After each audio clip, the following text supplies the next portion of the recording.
స్త్రీ వశీకరణం కానీ పురుష వశీకరణం, ఈ రెండు వశీకరణాలు స్త్రీ కానీ పురుషుడు కానీ వర్తిస్తాయి. మనం చెప్పిన మాట వినకపోయినా మన దగ్గరికి వచ్చే విధంగా, మనం మాటకి గౌరవించే విధంగా, మనం రమ్మంటే రావాలి, పొమ్మంటే పోవాలి, కూర్చుంటే కూర్చోవాలి, లెమ్మంటే లేవాలి, మనం చెప్పిన మాట గౌరవించి మనం పెళ్లి చేసుకోవాలనే విధంగా కూడా స్త్రీ వశీకరణ కానీ పురుష వశీకరణం కానీ ఉంటుందమ్మా. ఈ వశీకరణం అనేది వాళ్ళకి ఏ విధంగా ఎవరి గురించి మనం చేయాలనుకుంటున్నామో వాళ్ళ పేరు మీద కూడా ఆ వశీకరణం పట్టుకొని ఆ మంత్రం ఒకటి చెప్తాను. ఆ మంత్రం మీరు జపించగలిగారంటే, ఆ వశీకరణం పట్టుకొని ఆ మంత్రం జపిస్తే 11 రోజుల్లో ఆ వ్యక్తి, నువ్వు ప్రేమించిన వ్యక్తి కానీ, అమ్మాయి కానీ, అబ్బాయి కానీ 11 రోజులు మీ దగ్గరికి వచ్చేది ఖచ్చితంగా గ్యారెంటీగా జరుగుతుంది. ఒక పెద్ద గండము వీరు మిమ్మల్ని అడ్డుకోబోతున్నారు. అయితే దేనికి అడ్డుకోబోతున్నారు అంటే, మిమ్మల్ని నష్టపరచడానికి. ఏ విధంగా, ఎటువంటి నష్టము, ఏం జరగబోతుంది అంటే మీరు చాలా వరకు కృంగిపోతారు. ఈ వీడియో పూర్తిగా చూస్తే మీకే అంత అర్థమవుతుంది. కుంభరాశి జాతకులు ఈ వీడియోని పూర్తిగా చూడండి. అంతేకాకుండా వీడియో మీకు నచ్చినట్లయితే లైక్ చేయండి. మీ లైక్ మాకెంతో సపోర్ట్ అండ్ ఎంకరేజ్మెంట్గా ఉంటుంది. ఇక ఆలస్యం అనేది ఏమాత్రం లేకుండా వీడియోలోకి వచ్చేద్దాం. ఈ రోజు దినఫలాల ప్రకారం చూసుకుంటే, ముఖ్యంగా విద్యార్థులు ఏదైతే పనిని పెండింగ్లో పెట్టుకున్నట్లయితే గనక ఈరోజు దాన్ని పూర్తి చేసే అవకాశం ఉంది.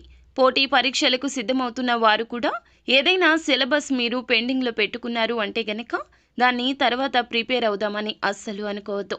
ఫ్రెండ్స్తో చిట్ చాట్ పెట్టడము, లేదంటే తర్వాత చేద్దాంలే, ఈ పని కాసేపు ఆగిన తర్వాత చేద్దాంలే అని చెప్పి ఎవరైనా స్నేహితులు అన్నా, ఎవరైనా మీకు అడ్డు తగిలినా వారి మాటలు ఆలకించొద్దు. ఈ రోజు పని ఈ రోజే పూర్తి చేయండి. రేపటికి వాయిదా వేస్తే గనక జరిగే నష్టము వారికి కాదు మీకు అని గుర్తుంచుకోండి. ఆ యొక్క నష్టాన్ని మీరు అస్సలు ఆ తర్వాత పూడ్చుకోలేకపోతారు. కావున ఈ రోజున ఏ విషయాన్ని తేలికగా తీసుకోవద్దు.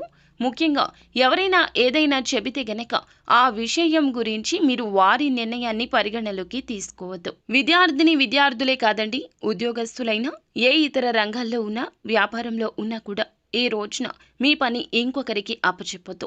నేను చేస్తాంలే అంటారు, కానీ వారి పని వారికి ముందుగా ముఖ్యము అనే విషయాన్ని మీరే గ్రహించాలి. ఈ తెలివి మీకు ఉంటుంది, కానీ ఈ రోజున ఇతరుల మాయమాటల్లో పడిపోతారు. వారి యొక్క మాయమాటలు ఎలా ఉంటాయంటే, వారితో ఉంటే మీరు చాలా వరకు ప్రశాంతంగా ఉంటారు. వారి మాటలు మీకు చాలా వరకు కూడాను మంచి బోధనలాగా అనిపిస్తుంది, కానీ వారి అవకాశాల కోసం మీ అవకాశాలు తొక్కేయచ్చు. వారికి నష్టం జరగకుండా ఉండడం కోసం మిమ్మల్ని కష్టంలోకి నెట్టేయచ్చు. ఈ రోజున వారికి లబ్ధి చేకూర్చడం కోసం మిమ్మల్ని పాములాగా వాడుకోవచ్చును. కాబట్టి జాగ్రత్తగా ఉండండి. ఎవరి జీవితంలోనో మీరు హీరో కావాల్సిన అవసరం లేదు. అధిక మంచితనానికి పోవద్దు. మీ జీవితంలో మీరే హీరో. మీతో పాటుగా మీ యొక్క కుటుంబ సభ్యులు కూడా ఉన్నారంటూ 1కి 2 సార్లు గుర్తు చేసుకోండి. ఎవరికో ఏదో చేయాలి అనే తాపత్రయం ఉండవచ్చు, కానీ భగవంతుడే చెప్పాడండి, తనకు మాలిన ధర్మం పనికిరాదని. ఈ రోజున మీ పనులు ఆపుకోవడం, ఎదుటి వారి కోసం కష్టపడడం, మీ సమస్య గురించి ఆలోచించకుండా వారి సమస్య గురించి ఎక్కువ ఆలోచించడం, వారికి ఏం చెయ్యాలా అంటూ మీ వద్ద ధనం లేకపోయినా ఇతరుల వద్ద ధనం తీసుకొచ్చి వారికి అరువుగా ఇవ్వడం, లేదంటే గనక షూరిటీ సంతకాలు, హామీలు, ఇలా ఏ ఇతర పనులు అయినా ఇతరుల కోసం చేయొద్దు. ఇతరుల మాయ మాటలు నమ్మొద్దు. మనకి కష్టం వస్తే గనక మనమే తీర్చుకోవాలి. ఈ రాశి జాతకులకు ఇలా ఎందుకు చెప్పడం జరుగుతుందంటే, సహాయకారులు వీరు ఎక్కువగా ఇతరుల యొక్క కష్టం గురించి ఆలోచించి చెల్లించే తత్వమున్న మంచి మనుషులు. కానీ మంచి మనసు, మంచి ఆలోచన కూడా ఒక్కోసారి అధిక కష్టాలు తెస్తుంది. ఈ రోజున వీరు మిమ్మల్ని అధిక మాయలోకి నెట్టేస్తారు. అయితే ఈ రాశి వ్యక్తులు చాలా రోజులుగా మానసిక సమస్యతో బాధపడుతుంటే పరిష్కారం కూడా లభించబోతుంది. మీ కోరిక కూడా నెరవేరే అవకాశం కనిపిస్తుంది. సమస్య నుండి బయటపడాలంటూ చాలా ప్రత్యేక ప్రయత్నాలు చేస్తున్నారు, కానీ బయటపడే అవకాశం ఇప్పటి వరకు రాలేదు. ఈ రోజు మాత్రం ఆ అవకాశం భగవంతుడే పంపించినట్లుగా రాబోతుంది. అయితే నూతన ఉద్యోగ ప్రయత్నాలు చేస్తున్న వారి ముందులకు అయితే ఒక అవకాశం వస్తుంది.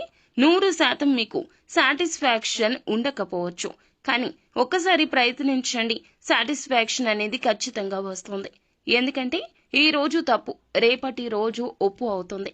ఈ రోజు ఒప్పు రేపటి రోజు తప్పు అవుతుంది. భగవంతుడు ఇచ్చే ప్రతి అవకాశం ఇలాగే ఉంటుంది.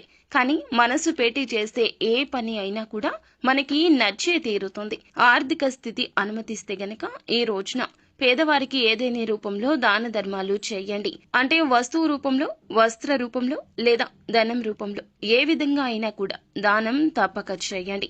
దగ్గరలో ఉన్న గోశాలకు వెళ్లి గోమాతకు ఏదేని ఆహార పదార్థాలు తినిపించండి.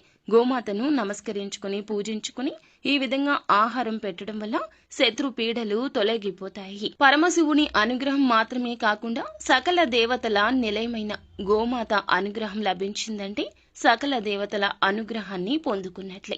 ఖచ్చితంగా ఈ రోజు